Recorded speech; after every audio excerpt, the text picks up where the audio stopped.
Baik, kita lanjutkan kembali untuk tahap pelaksanaannya sekarang.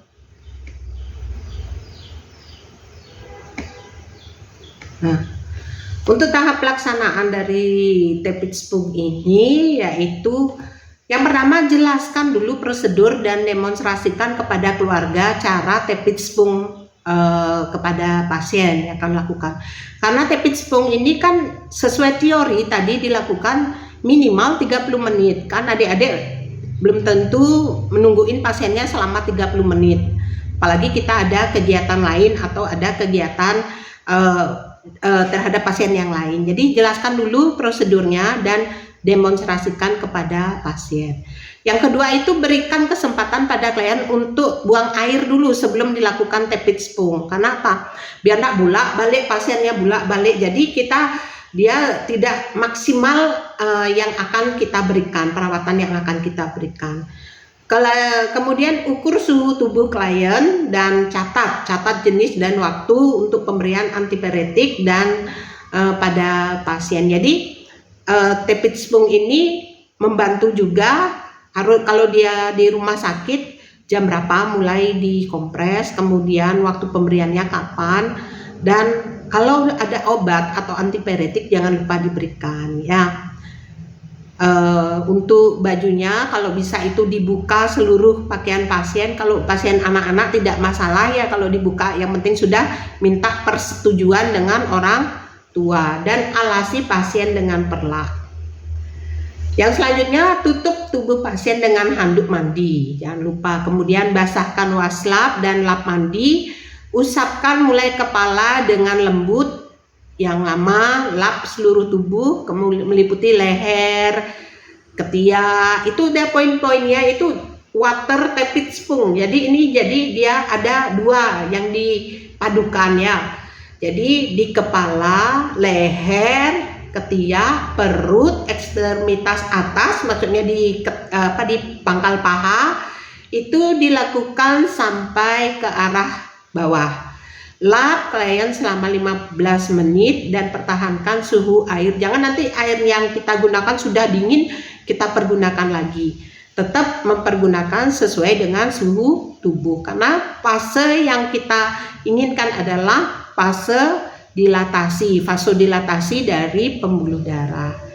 Yang selanjutnya, apabila waslap mulai mengering, maka rendam kembali dengan air hangat lalu ulangi tindakan di atas.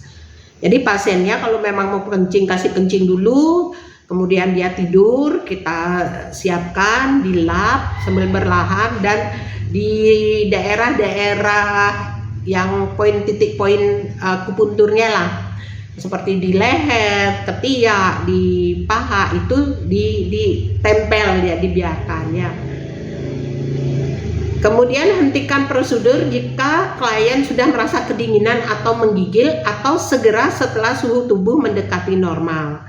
Jangan nanti, karena kita kan mengharapkan 30 menit, dalam waktu 15 menit itu kan rata-rata tadi penurunannya adalah 1 derajat dalam 30 menit. Tetapi kalau pasien baru 10 menit kita melakukan, dia sudah mendekati normal, itu kita selesaikan, kemudian selimuti pasien dengan selimut mandi dan keringkan, kemudian pakaikan klien dengan baju yang tipis dan mudah diserap keringat. Jadi untuk pasien-pasien bayi, kalau misalnya dia diemnya di batu riti, di pupuan atau di bedugul gitu lah, kalau dia kedinginan baru pakai yang hangat. Kalau misalnya dia dirawat di Denpasar, rumah sakit Denpasar, besok adik-adik kan ke rumah sakit Dharma Yagna. Jadi di sana cuacanya panas, jadi cukup yang pakaian tipis dan mudah menyerap keringat itu ya.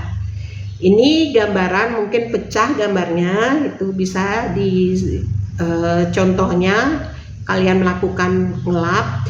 Ini jangan lupa untuk ditutupi ya, ditutup badan pasien dengan menggunakan handuk mandi. Jangan dibiarkan pasiennya terbuka kecuali saat kita melakukan kompres pada dada, perut, dan punggung. Ini mungkin gambarnya pecah. Ini adalah contoh dari pamflet cara kompres hangat pada bayi dan anak. Nah, terima kasih. Mungkin saya kecepatan ya.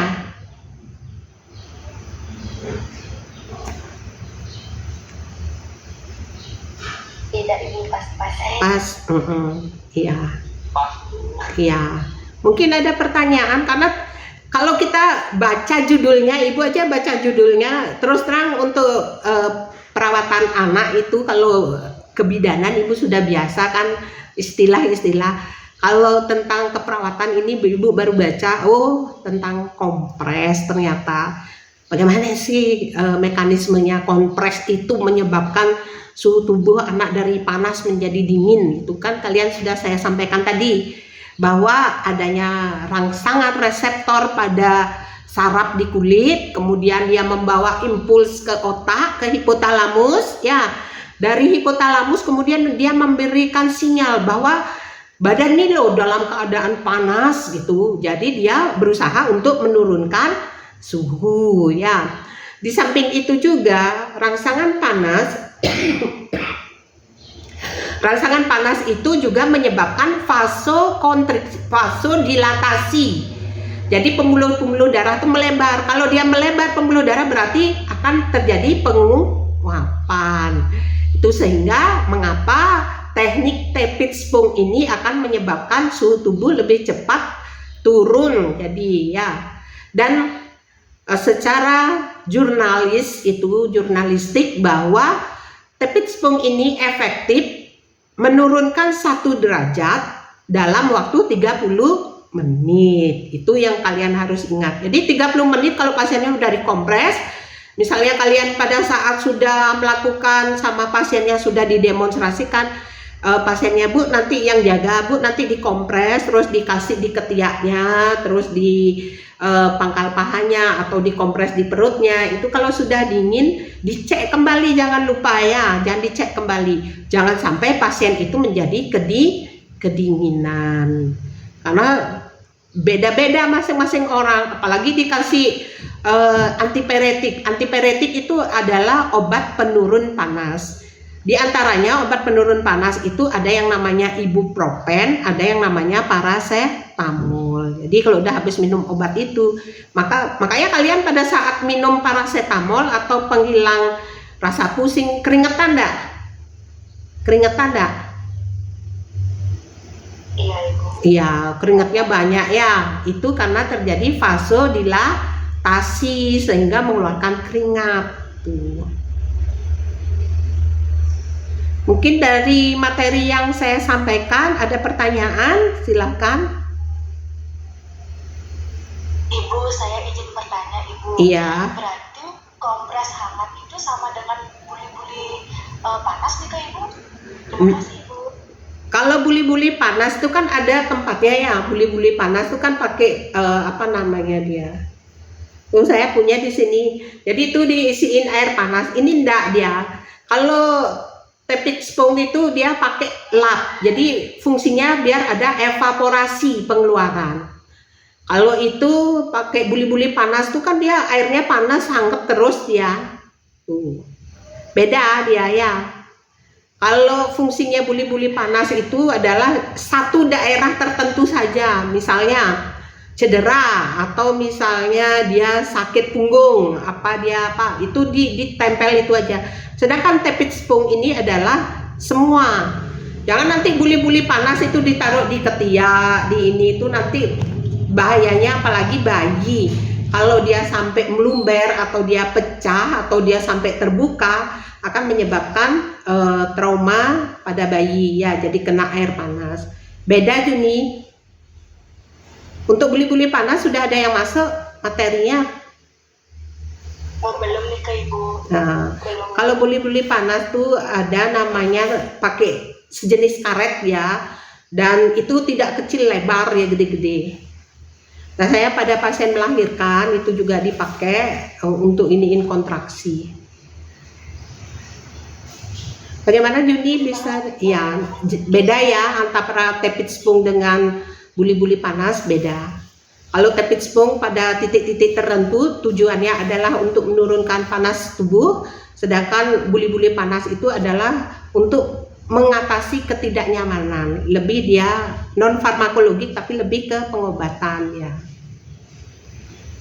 Ada pertanyaan lagi? Ibu, izin Wahyu bertanya Ibu. Iya Wahyu.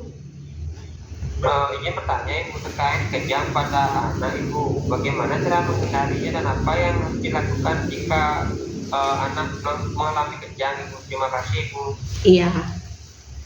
Untuk menghindari terjadinya kejang pada anak, yang pertama itu kita harus ingat kita siapkan termometer. Kalau suhu tubuhnya sudah di atas rata-rata, jadi hipertermi terlalu berat, apalagi di atas 385, segera berikan obat penurun panas, kompres, dan juga atau paling pertama itu adalah banyak minum atau hidrasi. Yang kedua kompres, ya kompres boleh dengan dipadu tepit spoon.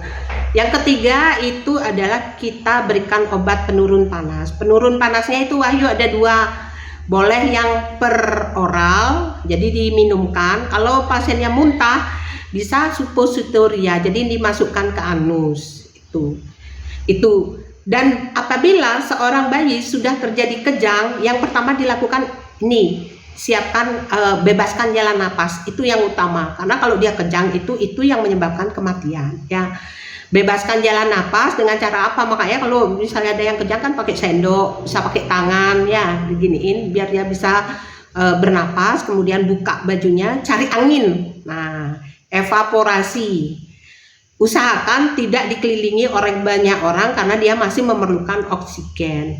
Apabila sudah dilakukan tindakan seperti itu, termasuk juga kita kompres pada saat itu ya. Makanya kalau bayi-bayi pada saat kejang itu kan sama orang tuanya ditaruh di tanah. Kalau zaman dulu kalian bisa tanya ke orang tua. Kemudian apabila itu masih berlangsung, berarti ke tenaga kesehatan terdekat atau ke rumah sakit. Yang paling utama adalah bebaskan jalan napas itu dulu, karena dia kalau orang kejang kan gini nih napasnya duluan ya. Nih.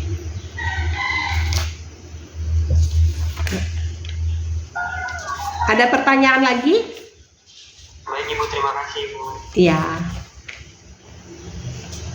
Ada pertanyaan lagi? Dari saya sudah cukup. Iya. Dari saya sudah cukup. Iya. Baik, saya tutup dulu nih, stop screen. Silakan kalian buka kamera semua.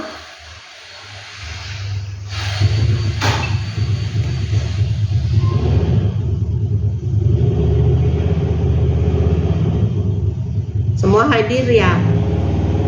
Pangkas baru bangun ya. Mei, mana Mei?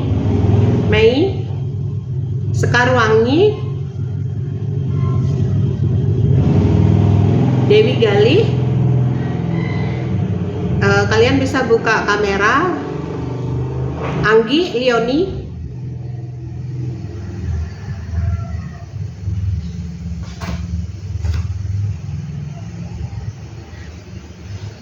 siapa yang belum hadir nih? Mei kemana? Ya, berikan pose terbaik kalian karena pakai absensi di kampus ya. Tuh. Nah, Sinta udah, Anggi yang belum kelihatan nih.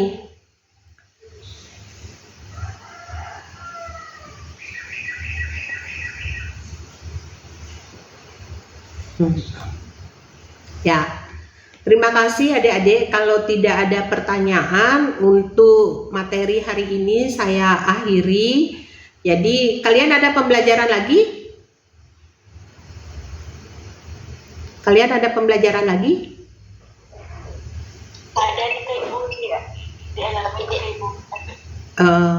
Ke kampus atau daring juga? Dari Ibu. Oh iya. Nih. Ada Bu. Iya. Baik, sudah sarapan? Sudah Ibu. Iya. Sarapan dulu sebelum mengikuti mata kuliah selanjutnya ya. Terima kasih banyak untuk hari ini. Ibu ada utang mengajar lagi, Pinka? Udah lunas sih ke Ibu. Udah lunas. Oh, tinggal UAS 30 soal dari Ibu ya. Kalian minta soal apa? Soal yang mana? Objektif Ibu. Iya, berat bikin soal MC ya. Baiklah, selamat belajar untuk kalian semua dan mengikuti daring selanjutnya. Untuk materi hari ini saya akhiri. Selamat siang dan izin saya untuk keluar dari Zoom meeting ya. Terima kasih. Selamat pagi. Selamat pagi. Terima kasih. Iya. Terima kasih. Ya.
Baik, terima kasih. Apakah suara saya sudah terdengar? Baik, sudah dengar. Ya.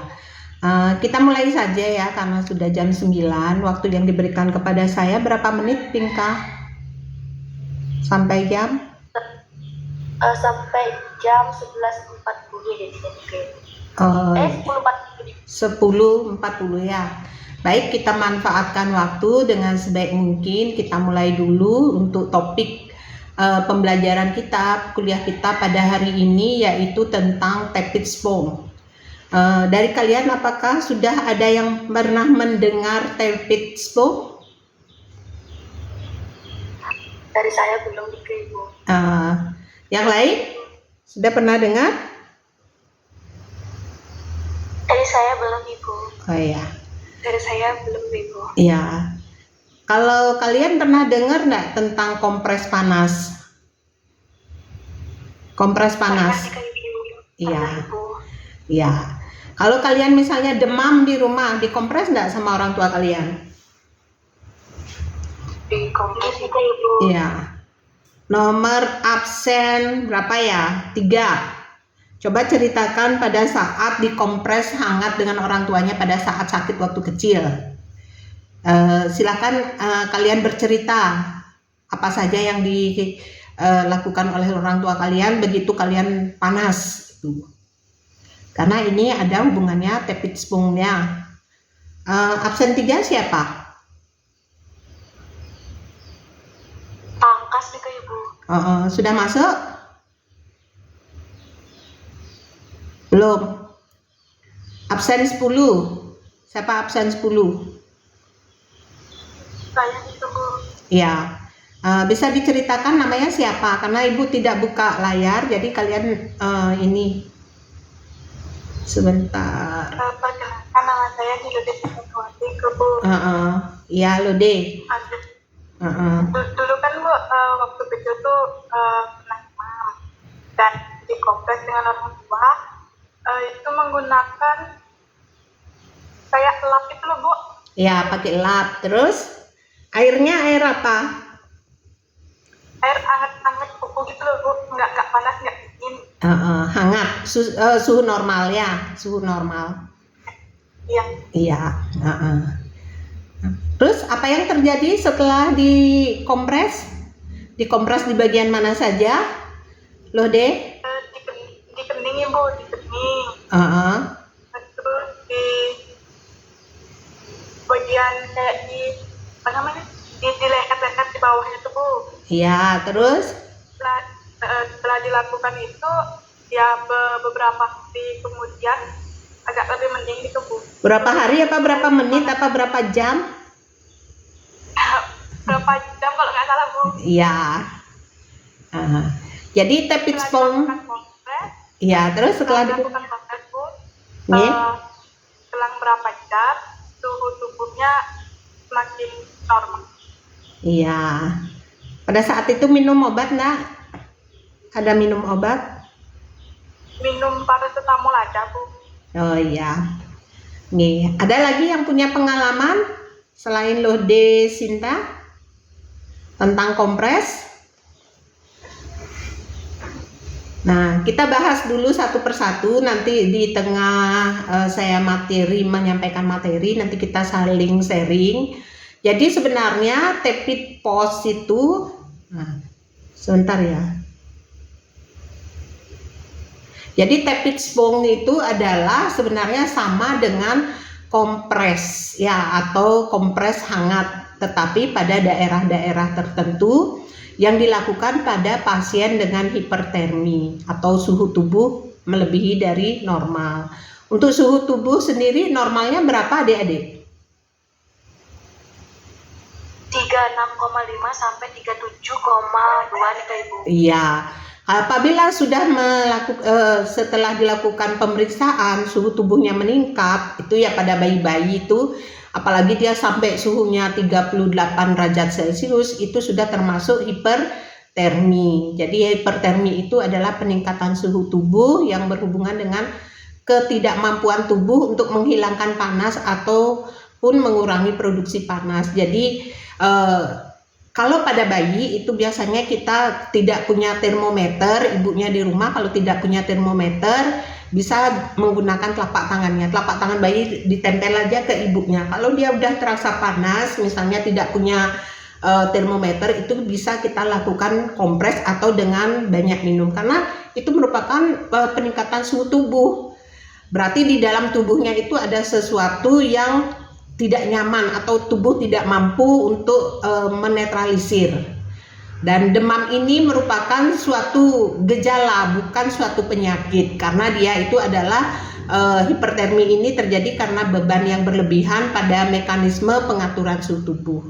Dan hipertermi ini juga terjadi ketika termoregulasi normal gagal atau gagalnya tubuh untuk menetralisir dari suhu tubuh ya, menyebabkan peningkatan suhu inti tubuh yang tidak teratur. Nah, untuk hipertermi atau demam itu biasanya dimulai dari pelepasan pirogen endogen ke dalam sirkulasi akibat adanya infeksi. Jadi kalau kalian misalnya panas, suhu kalian panas, demam, itu berarti ada sesuatu hal di tubuh itu yang terjadi, bisa terutama pada bayi dan anak. Bisa terjadi karena infeksi, kalau anak-anak biasanya infeksi pada saluran pernapasan, saluran pencernaan, atau pada kulit gitu. Kemudian terjadinya proses inflamasi atau keganasan. Ada sesuatu hal yang membuat tubuh itu harus bereaksi untuk melepaskan pirogen endogen ke dalam sirkulasi darah ya. Dan yang akan kita pelajari sekarang ini adalah strategi non farmakologis untuk mengatasi hipertermi yang dapat dilakukan dengan kompres ya. Jadi tepit spong itu adalah strategi farmakologis kalau kita tidak menggunakan obat.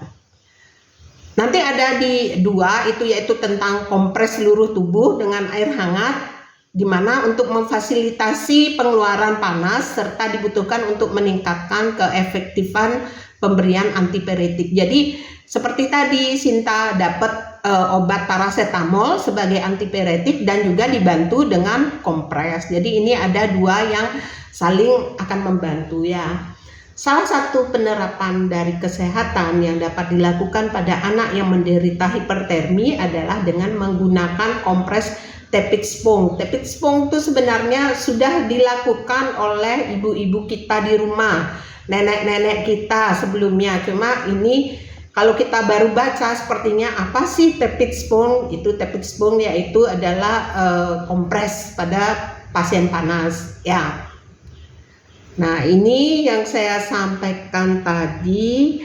Hipertermi itu kadang-kadang juga terjadi jika sistem saraf pusat dari anak itu terganggu oleh penyakit karena obat-obatan, kemudian abnormalitas produksi panas atau stresor termal. Dan hipertermi itu terjadi ketika termoregulasi normalnya gagal dan menyebabkan peningkatan suhu inti tubuh yang tidak teratur. Nah, jadi kalau dia panasnya sudah di atas 372 dari batas normal, itu sudah mulai disebut dengan hipertermi. Karena kalau hipertermi ini dibiarkan akan menyebabkan terjadinya kejang pada bayi.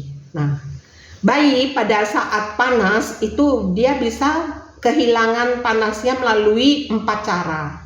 Jadi ada 4 cara, yaitu yang pertama radiasi atau memancar. Radiasi atau pemancar di sini adalah di mana panas tubuh bayi itu memancarkan ke lingkungan sekitar yang lebih dingin. Misalnya bayi diletakkan di ruangan yang dingin, bayi dibiarkan telanjang. Kalau bayi baru lahir itu tidak boleh dia sampai telanjang, karena apa? Dia akan bersifat radiasi, jadi kedinginan. Sehingga kalau pada bayi panas, pasien panas, justru dia lebih baik dibuka bajunya, tidak boleh menggunakan baju tebal. Kalau dulu kan lain, begitu kita demam itu langsung dipakein baju tebal dengan tujuan biar mau keluar keringat. Padahal kalau itu dibiarkan bisa menyebabkan kejang pada bayi karena dia akan menjadi lebih panas. Yang kedua itu adalah evaporasi atau penguapan, di mana panas tubuh bayi menguap bersama cairan atau air ketuban yang membasahi kulit. Kalau bayi baru lahir ya dia keluar. Sedangkan pada kompres ini bersifat evaporasi. Begitu ditempelkan air, kenapa nanti kita ada jawabannya kenapa kita pakai air hangat bukan air dingin untuk kompres. Di sini nanti akan terjadi penguapan sehingga suhu tubuh akan cepat turun dibandingkan dengan tidak dikompres. Kemudian yang ketiga itu bayi bisa kehilangan panas melalui konduksi, di mana kulit bayi itu ditempelkan. Kan biasanya kalau dulu pernah enggak kalian dengar kalau ada bayi step itu ditaruh di bawah, di lantai atau di tanah biar tidak step itu kan terjadi atau kejang itu terjadi karena terlalu panas sehingga ditaruh di bawah biar dia menyentuh ke tanah atau ke tangan yang dingin supaya suhu tubuhnya bisa teralirkan. Kalau saya pada bayi-bayi atau pada ibu-ibu dengan bayi balita itu kalau badannya bayinya panas, saya anjurkan ibunya juga harus banyak minum. Karena apa? Kalau suhu tubuh ibunya normal, didekap sama bayi kan saling ini dia perambatan konduksi ya. Jadi supaya lebih cepat dingin panasnya. Kemudian yang keempat itu adalah konveksi atau mengalir, di mana suhu tubuh mengalir bersamaan dengan aliran udara di sekeliling bayi. Misalnya bayi diletakkan di dekat pintu terbuka dan kipas angin. Jadi kalau bayi panas itu jangan dikerukupin, maksud dikerukupin tuh diselimutin tebal, masuk ke kamar, itu nanti memudahkan terjadinya kejang, apalagi bayi-bayi dengan penyakit-penyakit infeksi. Jadi begitu dia di rumah itu dibuka selimutnya, deketin ya gini. Kadang-kadang kan kalau orang tua-tua dulu tuh jangan nanti kena angin, masuk angin gitu. Mungkin tidak langsung terpapar dengan angin yang kewer-kewer gitu, tapi agak ke dalam ya. Nah, kita berbicara tentang tepit spong. Tepit spong itu adalah teknik kompres hangat, di mana menggabungkan teknik kompres blok pada pembuluh darah superficial dengan teknik seka. Jadi sama yang disampaikan, di mana di kompres di dahi, di leher, kadang dulu juga di ketiak, di lipatan-lipatan, bahkan di perut juga. Nah, juga pada ibu hamil kalau dia panas tuh biasanya di perutnya juga dikompres ya.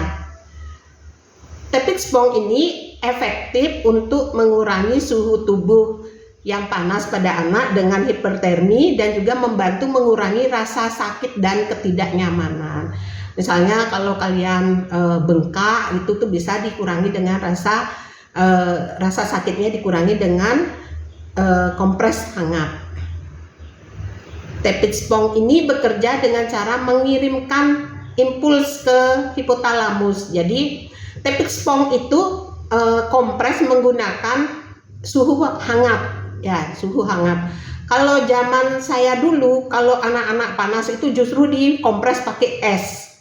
Itu tidak benar. Makanya kita paradigmanya berubah sekarang menjadi tepik spong itu menggunakan air hangat atau air suam-suam kuku, ya, sesuai dengan suhu tubuh. Karena diharapkan kan di kulit ini ada sensor-sensornya. Sensor itu akan mengirim impuls ke hipotalamus, ke kepala, ke otak depan, ya, bahwa lingkungan sekitarnya dalam keadaan panas, sehingga hipotalamus itu akan berusaha bagaimana caranya menurunkan panas. Kalau misalnya dia dikasih kompres dingin, di luar ternyata baik-baik saja. Jadi di hipotalamus itu akan mempertahankan supaya dia tidak menjadi kedinginan, karena lawannya dari hipertermi itu adalah hipotermi. Hipotermi itu juga bisa menyebabkan terjadinya kematian, ya, kalau kedinginan itu menyebabkan kematian. Nah, itu alasannya kenapa kita menggunakan air hangat. Nanti dicatat ya, pada saat ujian saya keluarkan ini. Seperti yang saya sampaikan tadi, bahwa tepik spong ini adalah sebagai strategi non farmakologis dalam mengatasi hiperemia dan dapat dilakukan dengan menggunakan kompres. Jadi nanti apa sih bedanya kompres hangat dengan spikbung? Ya, tepik spong itu adalah di daerah-daerah tertentu, tapi dia akan berkombinasi dengan kompres panas. Jadi kalian kalau ingin nanti skripsi atau jurnal kalian itu lebih mengarah ini, bisa memakai perbandingan mana lebih cepat turunnya panas antara pakai tepik spong atau menggunakan kompres air hangat. Untuk kompres air hangat seluruh tubuh, pernah enggak kalian kalau waktu bayi itu diseka, atau kalau sakit kalian dimandiin pakai air hangat cuma dilap aja? Pernah enggak? Sudah habis ya waktunya nih? Pernah, Ibu. Ya, jadi itu fungsinya adalah untuk mengeluarkan panas. Data dibutuhkan untuk meningkatkan keefektivitasan dari pemberian antipiretik. Jadi dikompresnya pakai air hangat. Kan melap, kalau kalian sakit kan tidak diguyur dengan air seperti biasanya kalian mandi. Jadi dilap, ya. Salah satu penerapan kesehatan yang dapat dilakukan pada anak yang menderita hipertermi adalah menggunakan kompres tepik spong. Intinya tepik spong itu adalah kompres, ya. Kalau tidak mau gerak.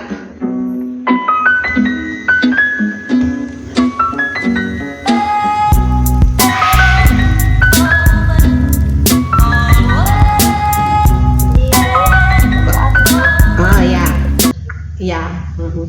Ada beberapa macam kompres yang bisa diberikan untuk menurunkan panas tubuh, yaitu tepik water spong. Jadi perpaduan antara kompres air hangat dengan tepik water spong. Jadi kompres itu ada dua, yaitu tepik water spong itu adalah menggunakan air yang seperti disampaikan oleh Lode tadi, bahwa dipakai kain dulu, kemudian diperas, kemudian ditempelkan. Kalau kompres hangat itu diseka, itu seluruh tubuh, itu namanya kompres hangat, ya. Jadi tepik spong, kita kembali lagi bahwa menggabungkan antara teknik kompres blok pada pembuluh darah superficial. Bedanya kalau tepik spong itu memblok dari pembuluh darah. Ini biasanya kita lakukan pada pasien-pasien dengan DB. Kalau DB itu kan panasnya tinggi sekali.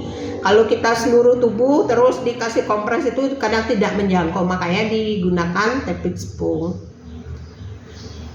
Pasien itu akan kita seka dengan kain waslap yang sudah diberi air hangat, direndam air hangat. Kemudian kompres spong ini bekerja secara vasodilatasi. Jadi begitu dia menempel kena saraf yang ada di kulit, itu dia akan merangsang dari pembuluh darah untuk bervasodilatasi, jadi melebar.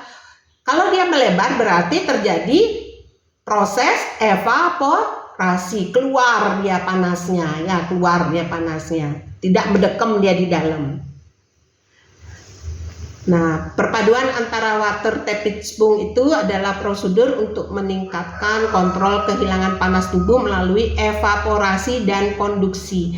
Kalian pernah tahu enggak tempra pernah yang ada karena saya sebutkan merek aja biar cepet. Misalnya kalau ada yang panas tuh ditempel itu, padahal itu isinya gel kayak sejenis gel kayak es gitu, biasanya disimpan di lemari es. Itu kalau dokter biasanya sudah tidak dianjurkan lagi kalau tempra itu ya, karena diwajibkan untuk dia kompres hangat.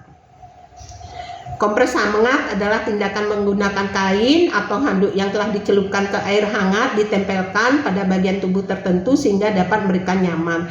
Apabila ini dilakukan pada pasien dengan bengkak misalnya ya dan sebagainya.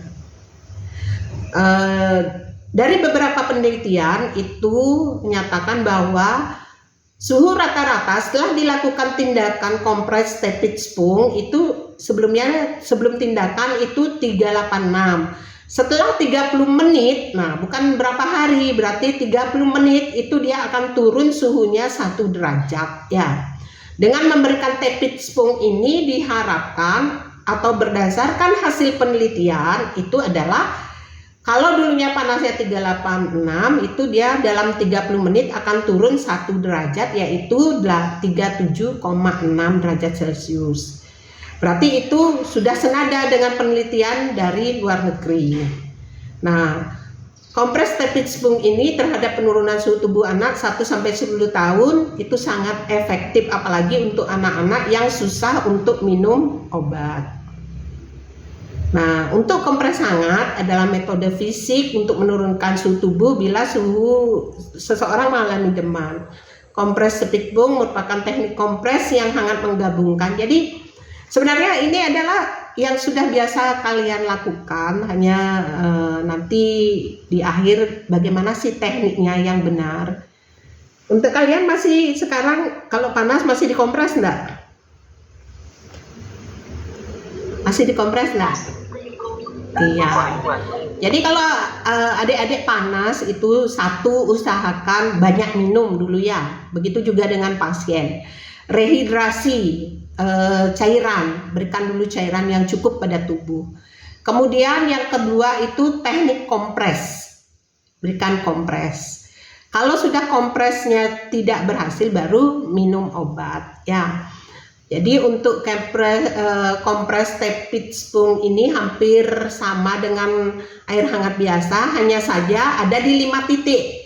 Di leher, 2 ketiak, dan 2 pangkal paha. Jadi nanti kalian bisa tanya ke orang tua kalian masing-masing, pada saat dulu panas kan dikompres di kepala, di sini, kemudian di ketiak, juga di pangkal paha. Itu kalau sudah kering harus dibasahi lagi.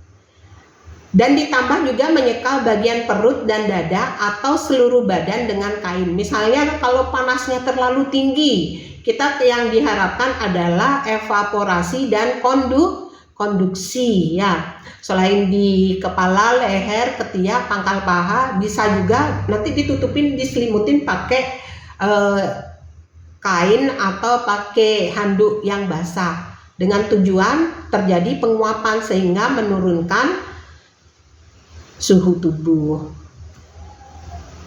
Untuk prosedur kerjanya itu yang pertama nanti pada saat kalian praktek di lapangan itu adalah alat dan bahan. Jangan lupa disiapkan dulu ember atau baskom untuk tempat air hangat. Jadi sekarang di rumah sakit kalau bila kalian dapat di praktek di rawat anak itu akan disuruh menyiapkan kasih kompres deh, itu jarang menyebutkan tepid spoon tapi kompres lebih sering bilang ya.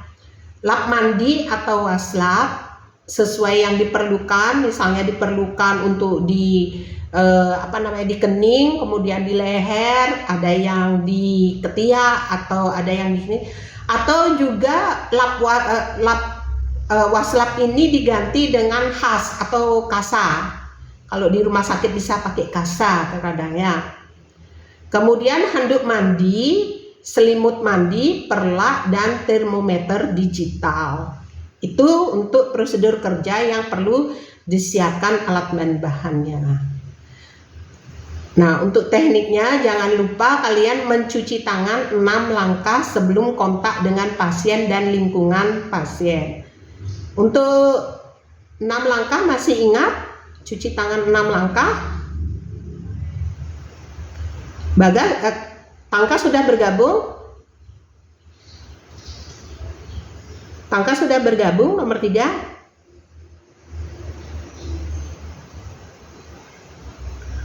Atau Indra Cahyani, coba di open kamera, jadi gerakan cuci tangan 6 langkah bagaimana?